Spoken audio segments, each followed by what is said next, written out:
Dad gave me some words of wisdom when I started dating. He said, son, high-valued men don't tolerate any kind of disrespect, manipulation, or lies from girls or women. Be true to yourself and always be a high-valued man. Well, this is when my turmoil started. Bad news, sweetheart. The merger meeting has just been moved up, and I need to leave tomorrow morning and won't be back until late Sunday. I know how important this wedding is to you, especially because you're the maid of honor. You need to understand that I just got this promotion to CFO, and I can't miss the meeting because there's too much riding on it for the company and our future. You'll have to go without me. I'm sorry. Are you serious? You know how long we've planned this. And now at the last minute, you're going to cancel and I'll be there alone. You have any idea how embarrassing that will be for me? Isn't there anything you can do? Can't someone else go in your place? Vera, this deal is valued at over $2 billion and I lead this project. You know how hard we've worked on it over the last year and no, there is nobody else that can take my place. Too many people's jobs depend on our success. I'm sorry. I know this is difficult and I'll make it up to you with the bonus money. We'll see from this deal. I know you're angry, but there's nothing I can do. I'll be back on Sunday. To say she was pissed was an understatement. She stopped talking to me and told me to sleep in the guest room. No intimacy or sex before my trip. That wasn't normal. Her coldness and anger were also a lot of character. I tried to understand, but was unable to alleviate her anger. So I packed for my trip and slept in the guest room that night. I knew the wedding was important to her because of all the struggles her lifelong friend, Carol, had gone through. Her ex-husband cheated on her during her life-threatening illness and abandoned her because he couldn't watch her slow death. He took the coward's way out. It devastated Carol and didn't help her situation. But after a miraculous recovery, Carol filed for divorce due to abandonment and lived with depression for the next 5 years. All her friends and family were there for her and tried to cheer her up to no avail. Then one day she met a guy at the grocery store and her world flourished and she became her old self. Once again, her friends and family's prayers were answered and everyone wanted to celebrate the joyous occasion. Brandon, her fiancé, loved her deeply and planned this fantastic wedding.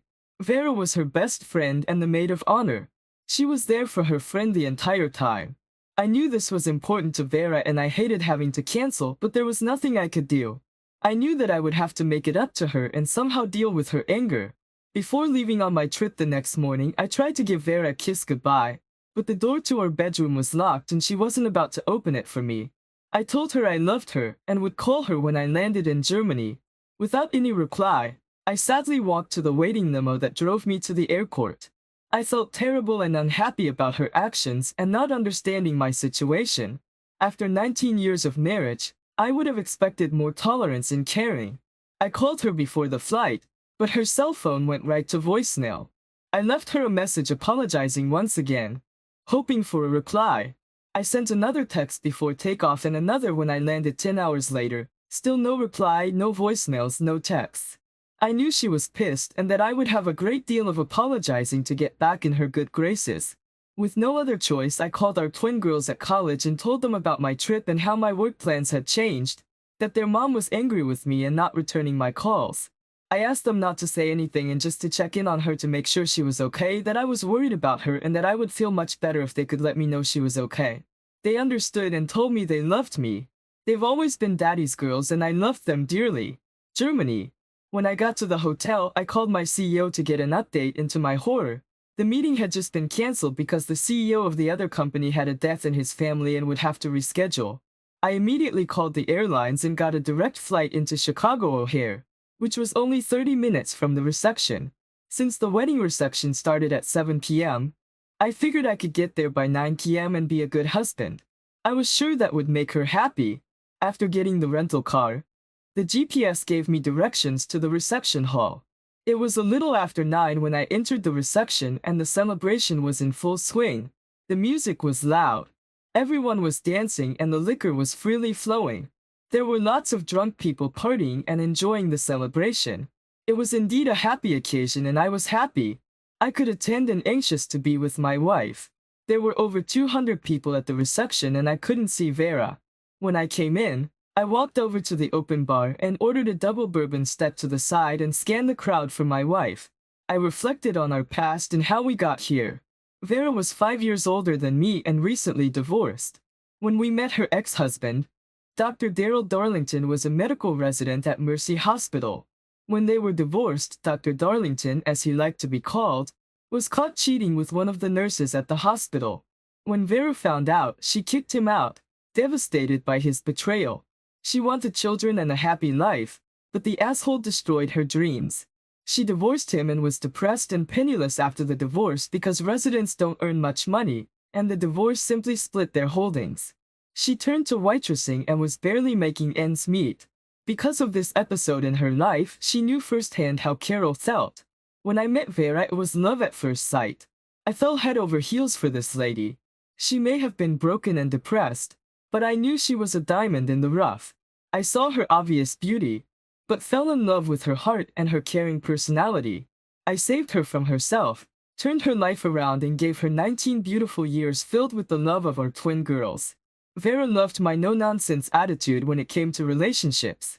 We constantly discussed loyalty and commitment, and this made her feel safe and secure.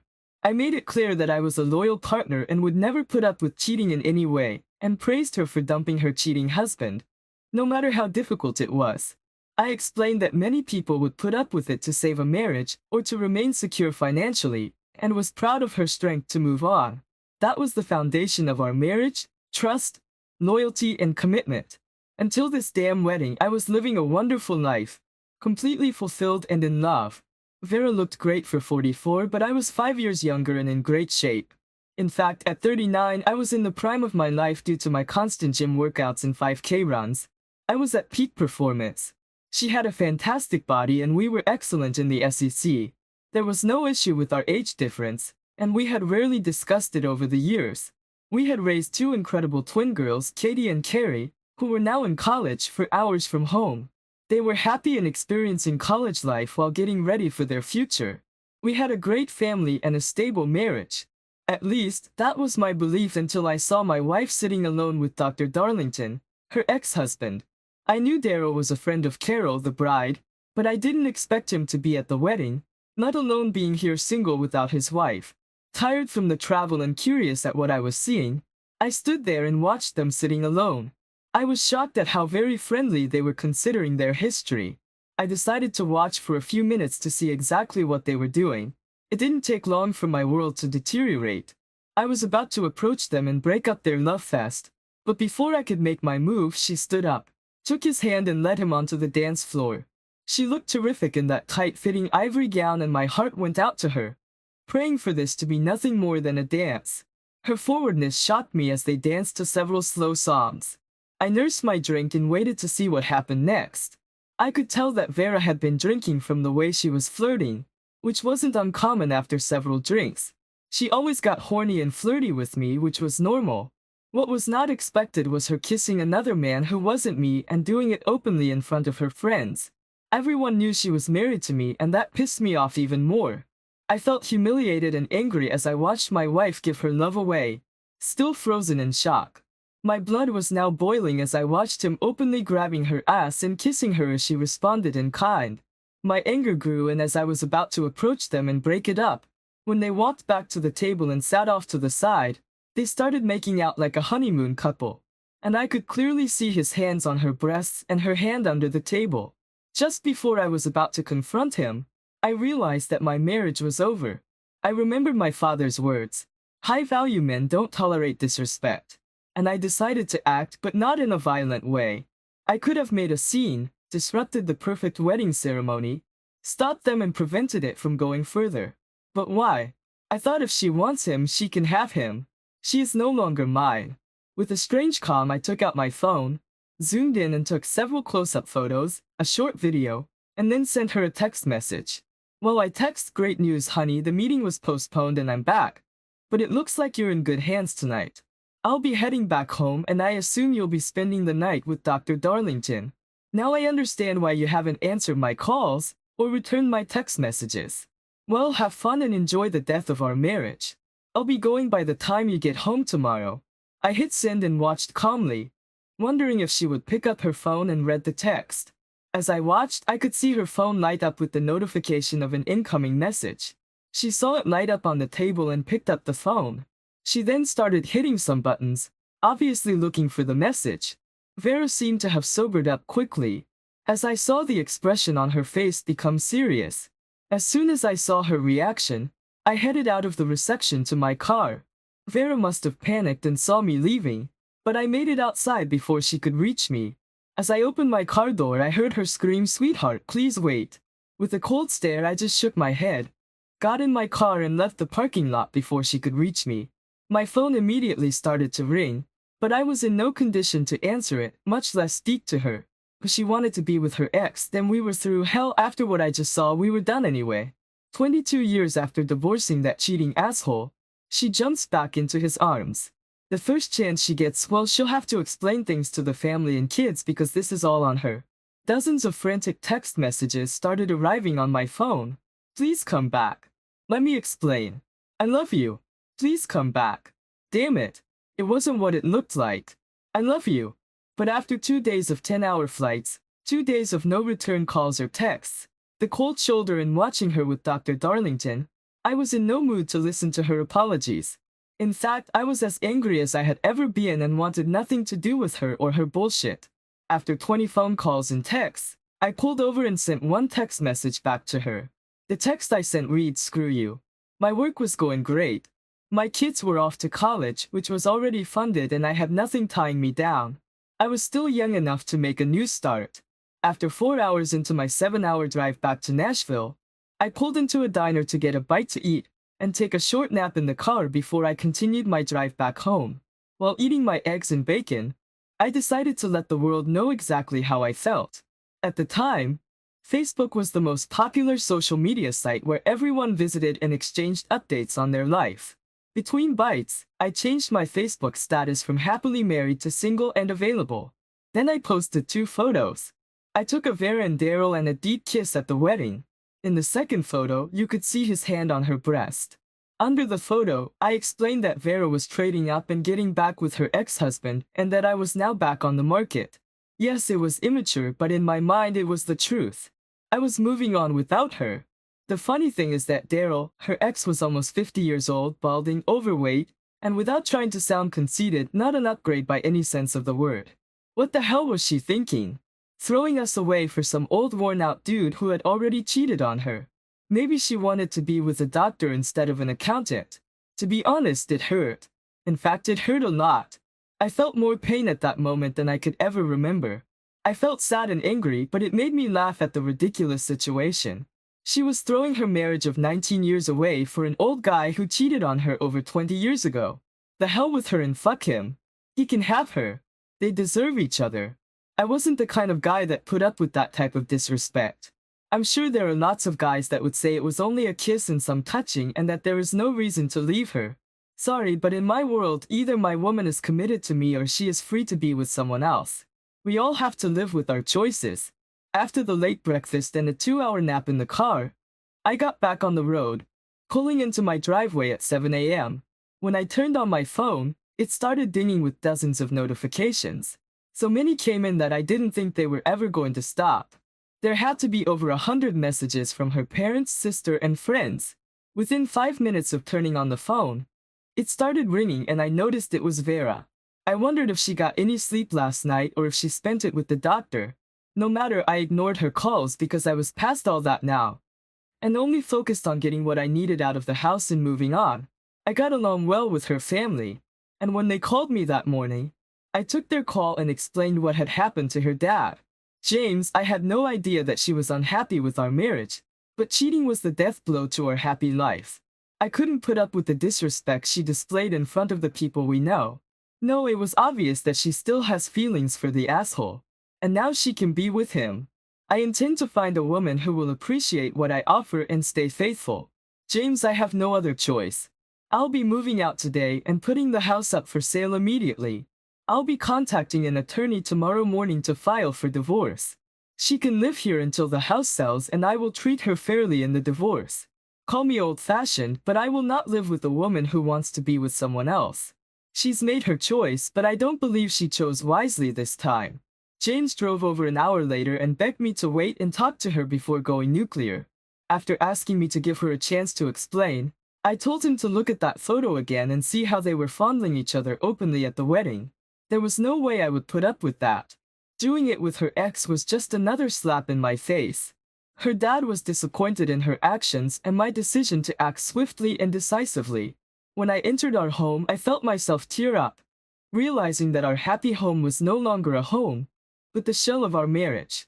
We spent the last 5 years turning our home into our perfect abode. At that time, the mortgage rates were under 2.99% and our home had doubled in value. Being the accountant, I decided to refinance the home at total value and pulled almost $500,000 of equity out of the house. I immediately set up a $200,000 trust fund for each girl's college and a little extra to give them a good start in life. We took the other $100,000 and upgraded the house, making it a showcase we immensely enjoyed and were proud of. The lower interest rate made the monthly payment only $1,700 per month higher than before we took out the equity. It was a no-brainer and Vera returned to work as a receptionist to make up the extra monthly payment. I had a good salary, nothing crazy, but as the newly promoted CFO, I would get stock options the following year, which would become our retirement fund. Vera was never involved or interested in our finances as long as she got what she wanted, trusted my financial knowledge and lived a comfortable life. I tried to explain the stock options several times, but I could see her eyes glaze over and never fully understood. Since it didn't matter, I just chucked to myself at her lack of interest. No big deal. I was happy for our future. This merger, which coincided with the end of my marriage, would give me a bonus in stock options in the 40,000 share range, if successful. Of course, I would have to wait some years to execute the options, but the expectation that the stock would reach $100 per share made me confident about the future. Since the merger was on hold, the options would not become part of the divorce settlements. I was going to file for irreconcilable differences and just split our assets that equated to about $50,000 in our savings account. We would split the sale of the house, but being fully leveraged meant that there would be little to split. At 44, Vera would walk away with her car and $25,000. She would have lived a loving life with a secure future.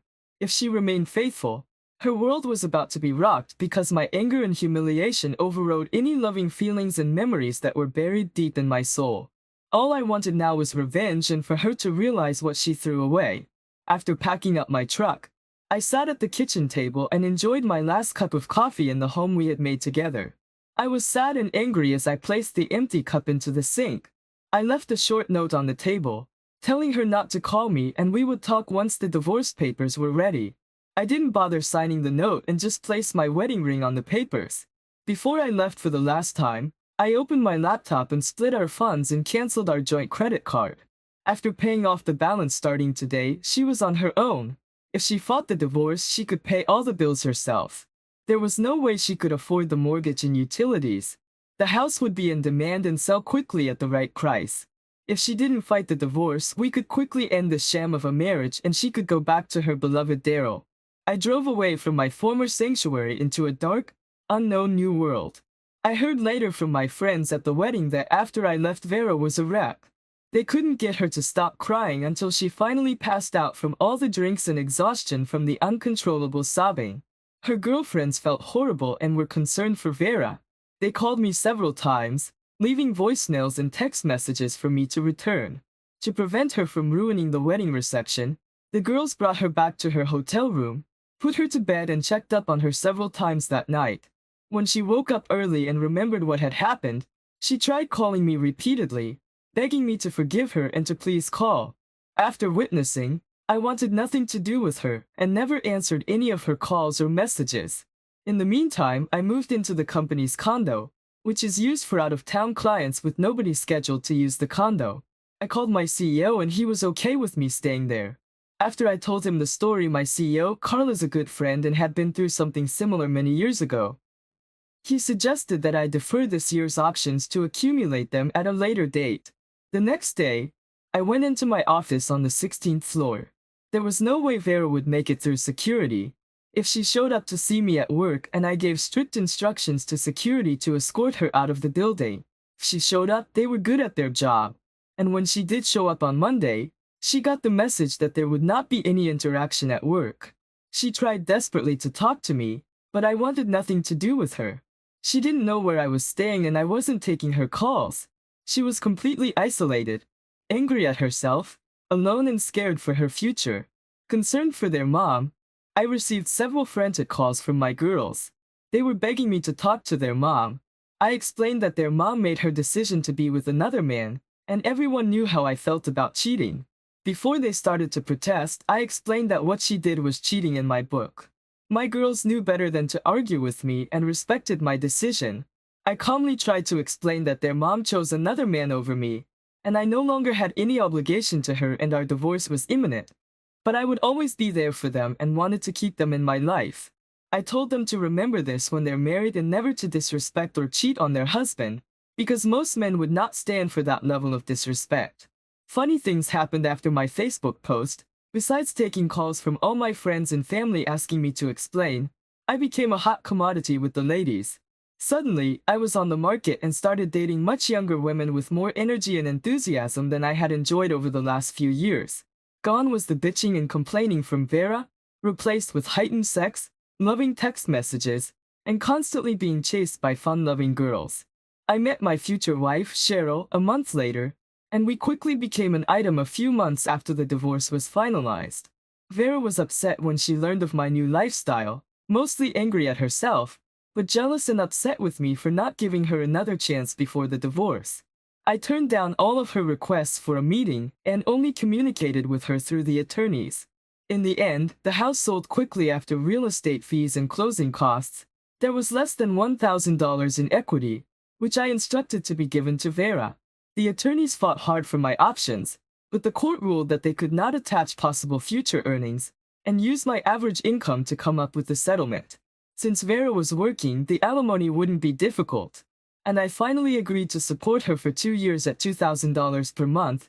Not a windfall, but enough for Vera to survive on until she got back on her feet or found another sucker to marry her, which wasn't going to be me. For the following years, I never did speak to Vera and only communicated through our attorneys. She moved to Chicago where she had friends and a support group without any other prospects. She moved in with the aging Dr. Darlington. She would never be the same happy woman she was with me and realized what she had given away because of her anger and selfishness. It wasn't like she didn't know how I would react, but she made a bad decision. She never had sex with him that night, but she knew me and still made the wrong decision and acted like a single woman on the prowl. We did meet up at our girls' graduation 3 years later. Vera had tears when she met my 28-year-old pregnant wife, Cheryl, and our 1-year-old little girl, Jolene. Vera was now pushing 47 and the years had not been kind to her. She was accompanied by Dr. Darlington, who wisely kept his distance. Later that afternoon, Vera finally got me alone. "Hey, you never gave me the chance to apologize. I should have known better. A day hasn't gone by when I think back to my stupid actions that weekend. We had it all and I gave it all up for nothing. You were the perfect husband and I missed a wonderful life. We shared Vera, that's in the past, and I forgive you. Yes, I never thought you would be in his arms while I was away working for our future, but I need to thank you. You gave me 19 beautiful years and 2 great girls, and I'll always love you for that. Vera, the truth is because of your betrayal. I found Cheryl and